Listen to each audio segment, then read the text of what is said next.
नमस्कार श्रोते हो, दीपक रेगे कथाकथन चॅनलवर तुम्हा सगळ्यांचं मनापासून स्वागत. श्रोते हो, तुम्ही ऐकताय जगन्नाथ शिंदे यांची निर्भीड ही कादंबरी आणि आज या कादंबरीचा भाग 10वा. टेबलावर अनेक वर्तमानपत्रं पडली होती. झुंजारराव एक एक वर्तमानपत्र चाळत होता. ही त्याची नेहमीची सवय. कोणत्या वर्तमानपत्रात काय विशेष आहे हे बघणं ही त्याची पद्धती. तशा कार्यालयात सगळ्याच वर्तमानपत्रांच्या फाईल्स केलेल्या असत. संदर्भ म्हणून त्या फाईलीतल्या दैनिकांचा उपयोग होई. एका बातमीने त्याचं लक्ष वेधून घेतलं. कृष्णेच्या पाण्यात उडी मारून आत्महत्या करण्याचा तरुणीचा प्रयत्न. सविस्तर बातमी अशी होती, काल सकाळी 10च्या सुमाराला कृष्णा नदीच्या पुलावरनं एका तरुणीने उडी टाकली. मोटरसायकलस्वार रणजित स्वामी याच्या हे लक्षात येताच त्यांनी उडी मारून तिला वाचवली. तिला सरकारी दवाखान्यात घेऊन गेला. सदर तरुणी 6 महिन्यांची गरोदर आहे. पोलिसांनी तरुणीची विचारपूस करण्याचा प्रयत्न केला, पण ती युवती आपलं नाव पत्ता काहीही सांगायला तयार नाही. आत्महत्येमागचं कारणही समजू शकलं नाही की तिचे नातेवाईकसुद्धा पुढे आलेले नाहीत. ती केवळ एवढंच म्हणतीये, मला जागायचं नाही, मला का वाचवलं, मला मरू द्या, मला मारून टाका. त्या बातमीत पुढे म्हटलं होतं की पोलीस डॉक्टर तिच्यापुढे हतबल झालेले असून नेमकं पुढे काय करावं हे कोणालाही कळेनासं झालंय. या संदर्भात आवाहन करूनही कोणी पुढे येत नाहीये. झुंजाररावांनी गाडी काढली. तो सरकारी दवाखान्यात आला. थेट जिल्हा शल्यचिकित्सक जांभळेंच्या केबिनमध्ये गेला. सर, मी झुंजारराव, दैनिक सुप्रभातमधनं आलो आहे. अरे नमस्कार नमस्कार झुंजारराव, नमस्कार नमस्कार. जांभळे उडाले होते. अहो, किती आनंद झाला होता त्यांना. सर, मला त्या दुर्दैवी तरुणीला भेटायचं आहे. कुठल्या?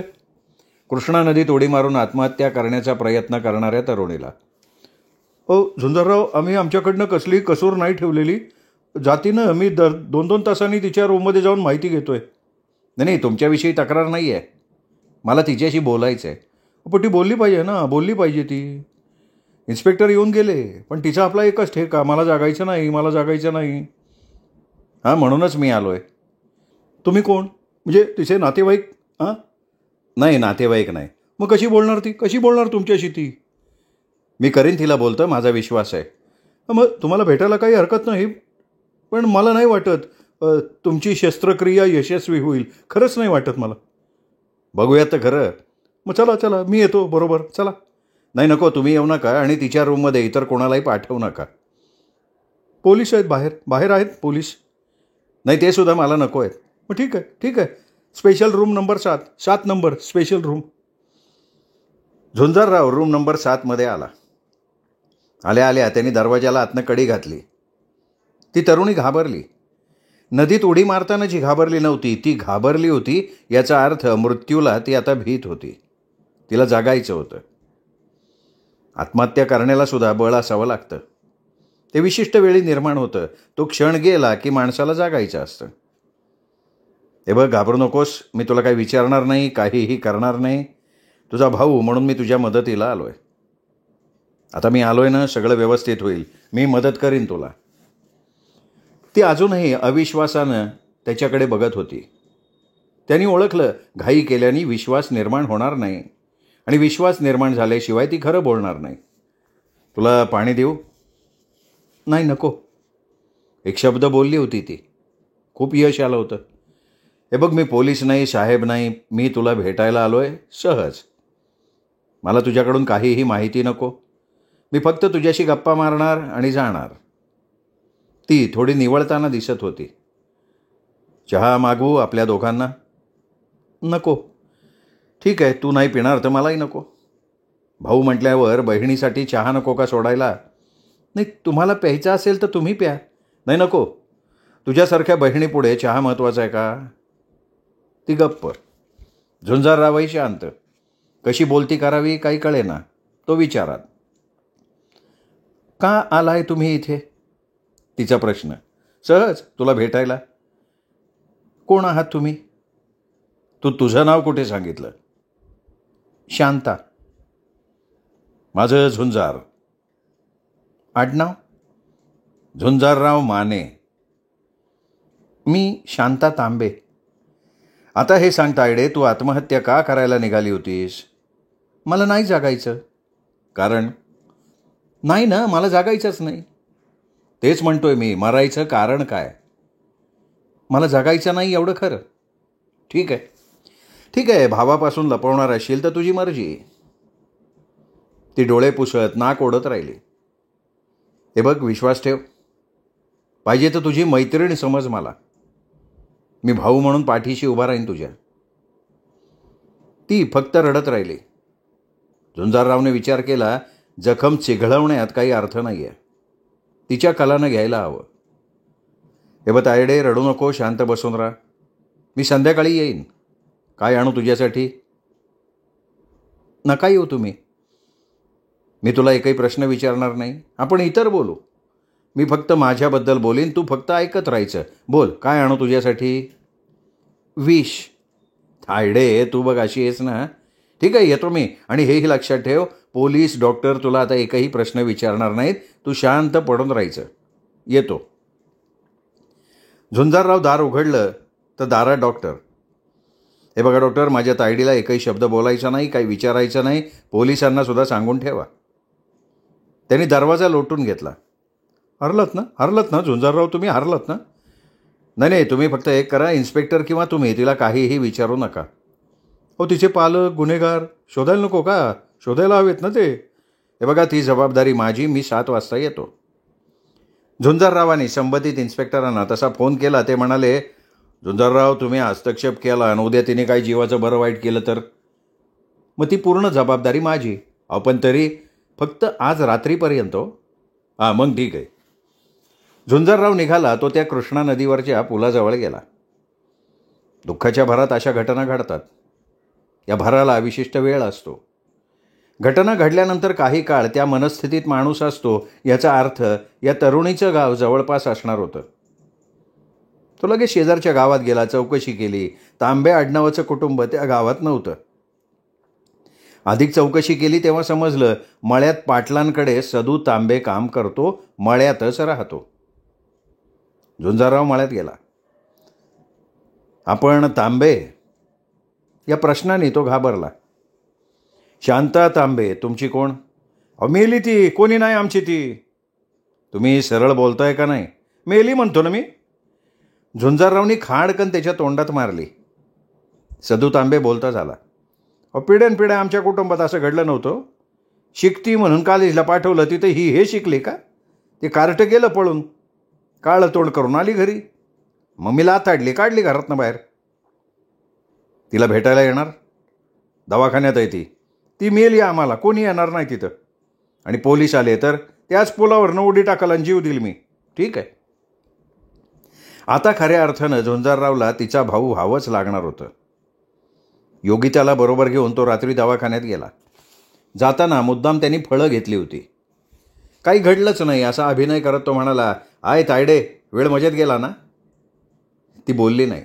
फळं खाणार? मला विष हवं आहे. त्यांनी विषयच बदलला.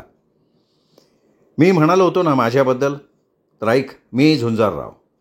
माझं लग्न झालं आहे. माझ्या बायकोचं नाव योगिता. खूप प्रेम आहे माझ्यावरतीचं. आम्हाला एक मुलगा आहे, 1 वर्षाचा. त्याचं नाव पप्पू. प्रचंड द्वाड आहे बरं का पोरगा. आई म्हणजे माझी आई. त्याच्या आजीला अक्षरशः नाचवतो तो. त्याला भेटावंसं वाटतं तुला? ती काहीच बोलली नाही. सदू तांबे तुला घेऊन जायला येणार नाही आहे. तिला हुंदका फुटला. मी घेऊन जाणार आहे तुला. भाऊ म्हणून सगळी जबाबदारी पार पाडणार आहे. मला माझं बाळ हवं आहे. तिने हंबरडा फोडला. त्यांनी तिला रडू दिलं आणि मग म्हणाला, हे बघ, बाळ मिळेल आणि त्याचा बापसुद्धा मिळेल. काय? शेवटी मी झुंजारराव आहे, लक्षात ठेव. आता आपण इथे थांबायचं नाही. बाहेर योगिता आहे, पप्पू आहे. तुला घेऊन जायला आलोत. त्यांनी दरवाजा उघडला. योगिता पप्पूला घेऊन आत आली. घाबरू नकोस, आम्ही आहोत. या एकाच वाक्याने तिला पुन्हा हुंदका फुटला. तोपर्यंत झुंजाररावने जांभळ्यांना फोन लावला, दवाखान्यात बोलावून घेतलं. मी तिला घेऊन जाणार आहे. तुम्ही कोण? तुम्ही कोण? ती माझी बहीण. अहो पण ती येणार आहे, तिची काही तक्रार नाही आहे. तसं कसं करणार आम्ही ना, कसं करणार आम्ही तसं? मग काय तिला सुधारगृहात पाठवणार? हे बघा इन्स्पेक्टर, मी तिला बहीण मानतो, तिची सगळी जबाबदारी मी स्वीकारतो. तुम्ही लिहाल त्याच्यावर सही करायला मी तयार आहे. अरे पण तिची पण सही लागेल ना. मी करीन सही, शांता बोलली. शांताला घेऊन झुंजारराव निघाला. तेवढ्यात डॉक्टर परत आले. झुंजारराव हसत म्हणाले, डॉक्टर साहेब, सगळ्या शस्त्रक्रिया सुऱ्या चाकू सुयांनी होत नाही, शब्दांनी विश्वासानेही त्या यशस्वी होतात. थँक्यू, मी जिंकलो. शांता एका दिवसात रोळली. योगिता, तिला मैत्रीण मिळाली. मंगल आई झाली. सगळ्यात महत्त्वाचं म्हणजे पप्पूशी तिचं चांगलं जुळलं. गरोदर बायकांचं लहान मुलांशी चांगलं जमतं. पोटातला अंकुर त्यांना बालकात दिसतो. गुदगुल्या करणारी ही प्रक्रिया. शांता आता मोकळी झाली, मोकळेपणानं बोलायला लागली.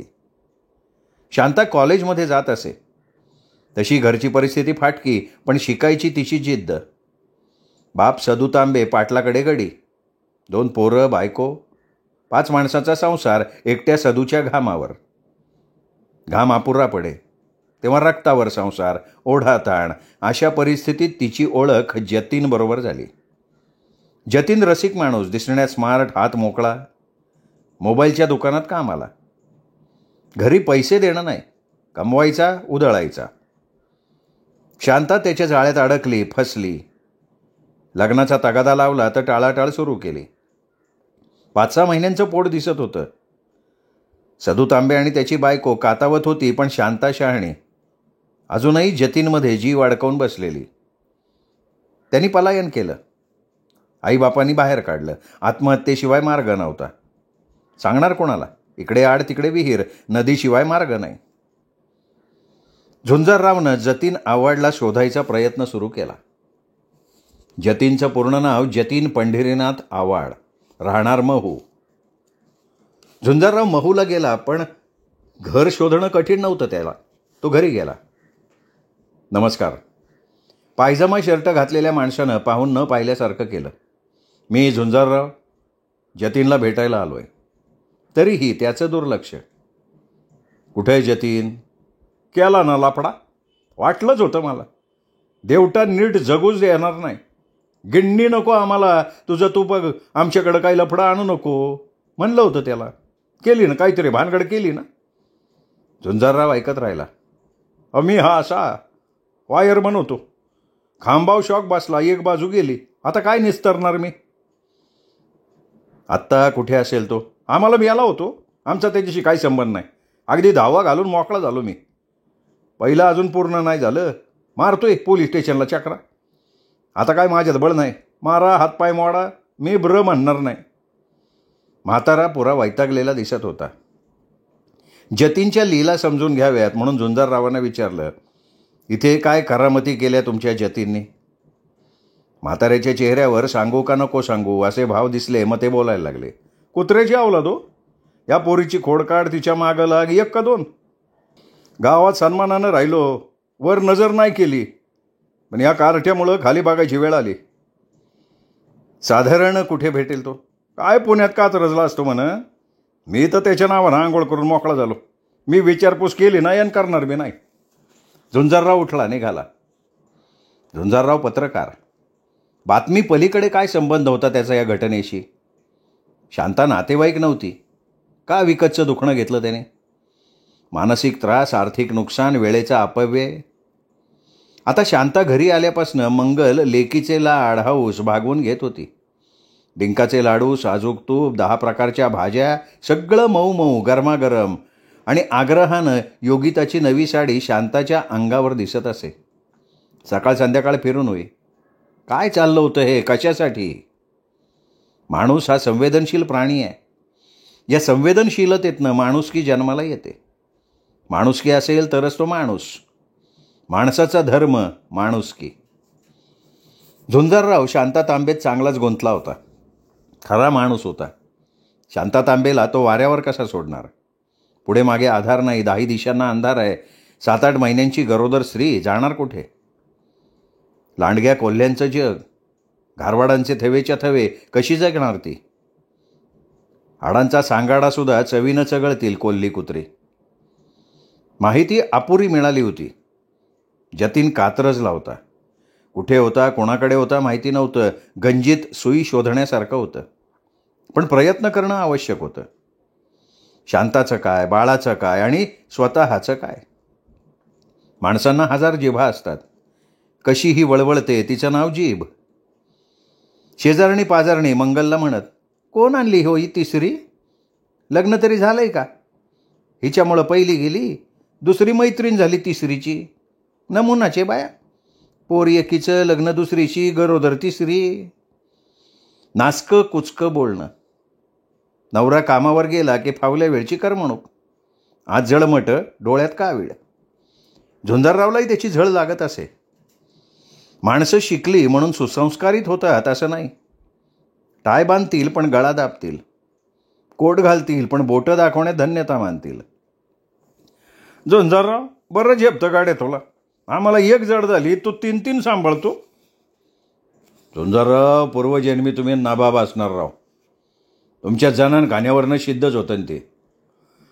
झुंजारराव, तुम्ही तिघींना दिवस वाटून दिले का? बोलणाऱ्याच्या तोंडावर हात नाही ठेवता येत. मीटर नसतो. ऐकायचं आणि सोडून द्यायचं हाच मार्ग. झुंजारराव कात्रजला आला. अंदाज एकच, मोबाईलचा कारागीर. पुण्यात माती खाऊन जगत नसेलच तो. जतीन कुठेतरी कामधंदा करत असणार.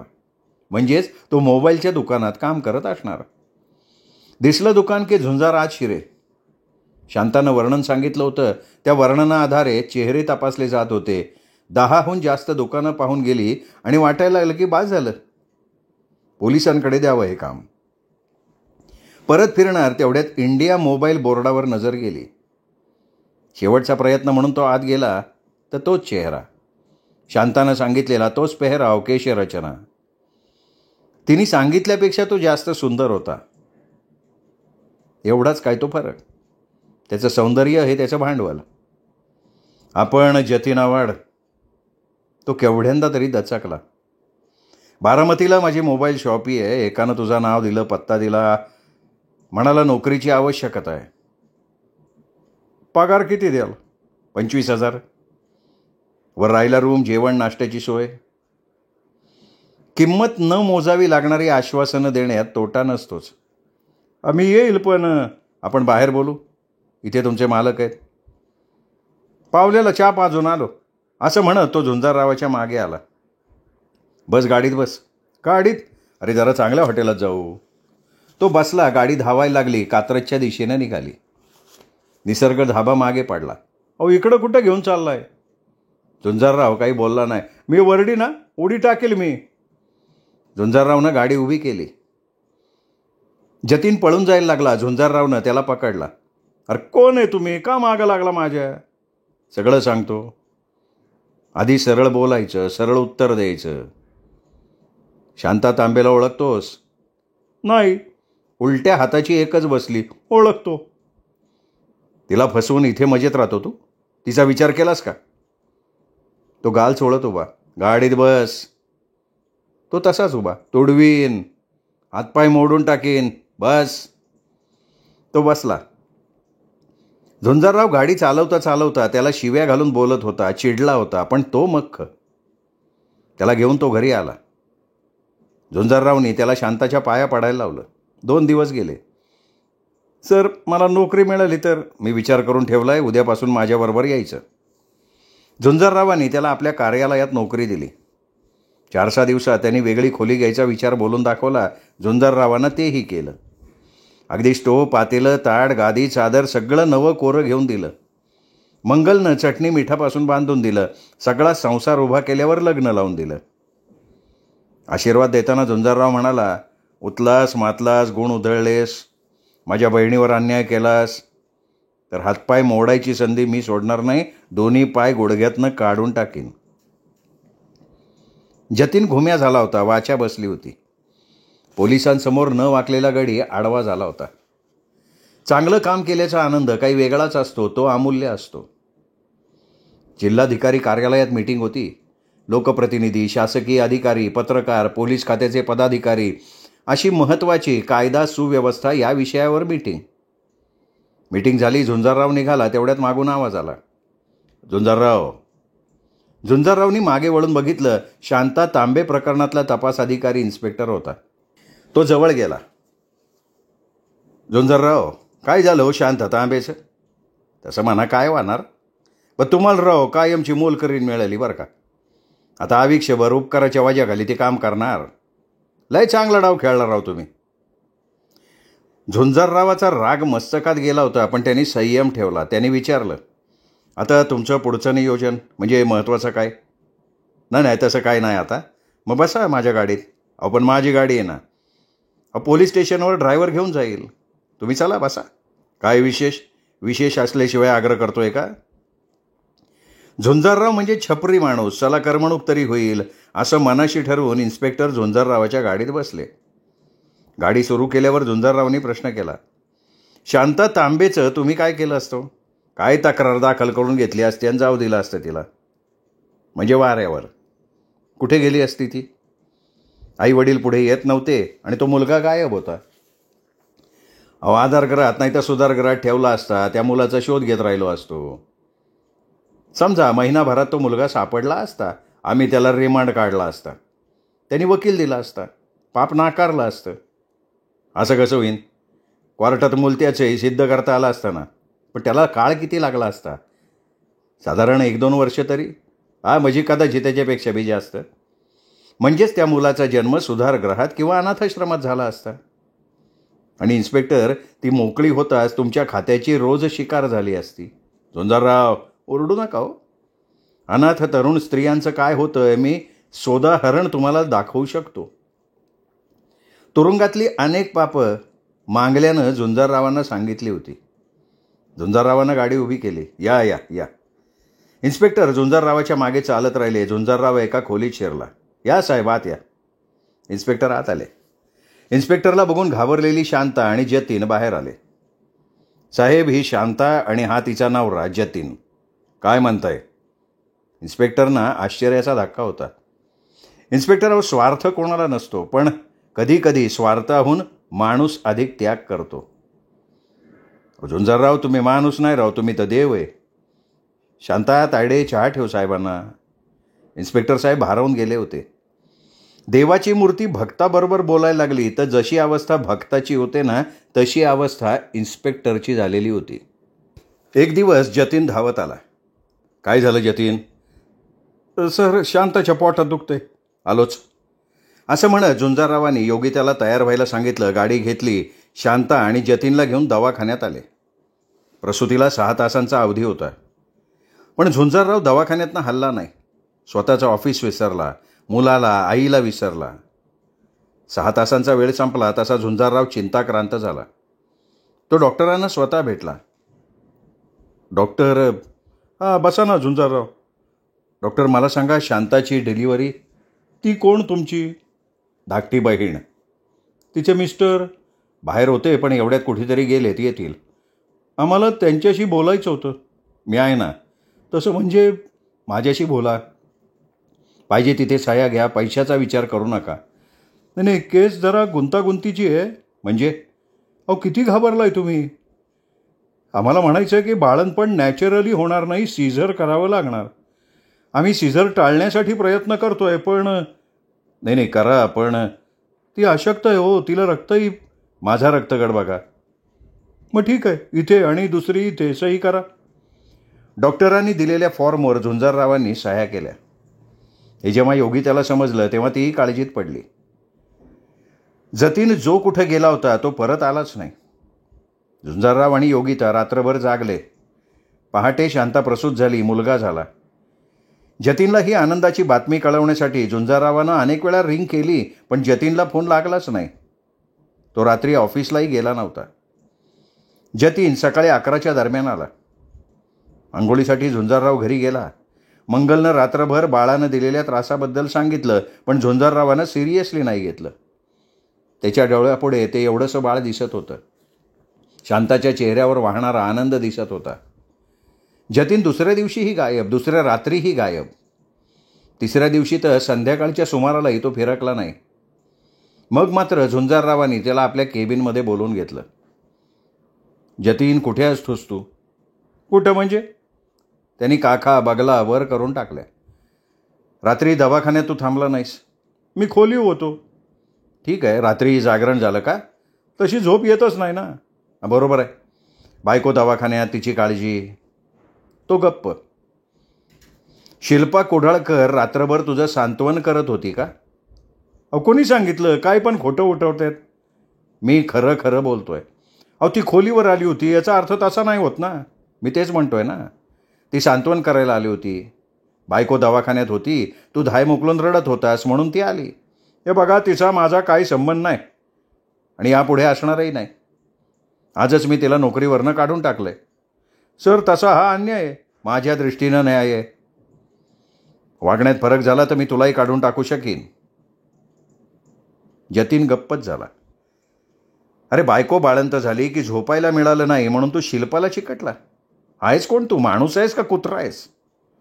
मी, माझी बायको रात्रभर तिथे दवाखान्यात असतो. मी माझ्या पोराचा विचार करत नाही आणि तू तिकडे मजा मारतोस. कसली रे आग ही? त्या पोरीच्या जीवनाचं काय? पत्रकारिता शिकायसाठी, अनुभव घेण्यासाठी ती येथे येत होती आणि तू झक मारली. तिला बर्बाद केलं तू.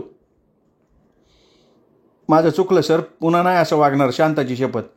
शांताची शपथ घ्यायला तुला लाज वाटली पाहिजे. अरे, तिला समजलं तर काय वाटेल तिला? मी पाया पडतो सर, तिला काय सांगू नका. तो खरंच पाया पडला. उठ. माझ्या पायाला हात लावायची पात्रता नाही तुझी. एका मुलीला बर्बाद केली, कसा तरी मी तिचा संसार बसवला, तर तो दुसरीला नासून मोकळा झालास. चुकलं ना माझं. काय बोलणार झुंजारराव? खरं तर झुंजाररावाला वाटायला लागलं की आपलंही चुकतंय. आपण दवाखान्यात मदतीला गेलो नसतो तर झकत जतीनं दवाखान्यात सेवा केली असती. पुढचं हे सगळं घडलंच नसतं. यापुढे त्यांचं त्यांना बघू द्यायचं. जबाबदारी पडली की येईल माणसात. पण योगितानं शांताला आणि बाळाला दवाखान्यातनं थेट आपल्या घरी आणलं. 7 दिवसांचं बाळ, सीझर झालेली शांता. घरात बायको माणूस कोणी नाही. कोण करणार तिचं? आत्तापर्यंत योगिता शांताची मैत्रीण होती, आता आई झाली. शांताला सोडून आंघोळ घालणं, मऊ मऊ भाताबरोबर साजूक तुपाबरोबर वाढणं, बाळाला आंघोळ, शेगडी, धुपवणं, सुकवणं, वाळवणं, जोजवणं, सगळं काही योगिताकडे. एक दिवशी झुंजाररावानं योगिताला विचारलं, अगं किती करतेस तू शांताचं? शांताचं नाही, माझ्यासाठी करते. माझीही हौस पूर्ण करते. पुढे आई झाल्यावर काय काय करायचं असतं ते शिकून घेतेस का? मी कधीच आई होणार नाही. योगिता, आपलं बाळ आहे ना, मग कशाला हवं मला वेगळं मूल? योगिता, आपल्या बाळावर अन्याय होऊ नये असं मला वाटतं. कमळीच्या पोटी जन्माला आला असला तो तरी तो तुमचा आहे. वेडी आहेस तू. वेडेपणात सुद्धा खूप आनंद असतो. हा वेडेपणा कमळीला का नव्हता आला? कमळी आई होती. आपल्या लेकराशिवाय ती कशी राहू शकत होती? ती तिच्या आईचं ऐकते, मग स्वतःच्या लेकरावर अन्याय कसा करू शकते ती? अशी असते का आई? आजी अशी असू शकते? मुली एवढं नातवावर का प्रेम नसतं? श्रोते हो, तुम्ही ऐकताय जगन्नाथ शिंदे लिखित निर्भीड ही कादंबरी. आजचा हा भाग इथेच संपला. पुढचा म्हणजेच 11वा भाग ऐकण्यासाठी उद्या भेटूयात दीपक रेगे कथाकथन चॅनलवर. तोपर्यंत नमस्कार श्रोते हो.